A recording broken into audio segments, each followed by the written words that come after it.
This exercise is a sideways walk or a crab walk. It's designed to strengthen the gluteal muscles on the sides of your hips, which are super important for running.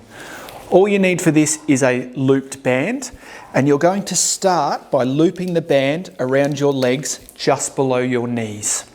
I want you to be in a position with a slight bend in your knees and keeping your toes pointing forwards. You're going to walk sideways in a very definite, controlled manner. To progress over the weeks of this program, you can move the band down around your ankles, and then to progress further, you can have the band around your feet and in the exact same action, walking sideways again. And that is your crab walk.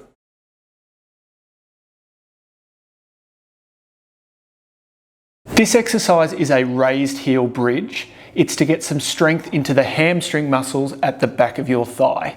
So all you need for this is your small looped band and somewhere to place your heels up onto. At home, a chair is perfect. I want you to place the band around both legs just above your knees, and then place your heels up on your chair or box in this position. Your feet and knees are about hip width apart with a little bit of stretch on the band, and then the action is you roll your hips back, lift them up into the air, hold for a second or two, and then lower back down by placing your spine back onto the ground. So one more time, tilt the hips back, peel your back off the ground, and then ever so slowly and controlled, come back down onto the ground. And that is your double leg raised heel bridge. This exercise is your dead bug. It's an exercise designed to strengthen the abdominal muscles, often referred to as your core. Now there's 4 stages of this exercise that you'll use at different parts throughout the program, and I'll show you the 4 progressions here. So the important part is you're lying on your back and you're going to tilt your pelvis backwards so that you can't get your hand in underneath the small of your back.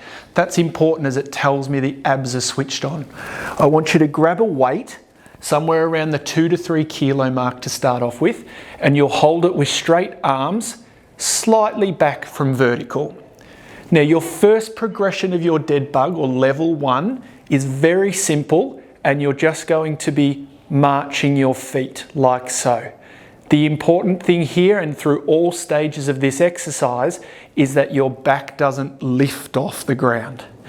From there, once you're confident and you've mastered that, we go into level 2. So keeping the back down and the abdominals engaged, we lift and touch the heel out and then come back, and you alternate feet.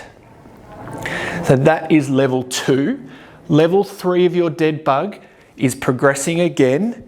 Feet and legs come up into tabletop position where you're vertical through your thigh and then horizontal through your shin, and keeping that back down. We're touching the one heel onto the ground at a time, again alternating in a nice controlled fashion.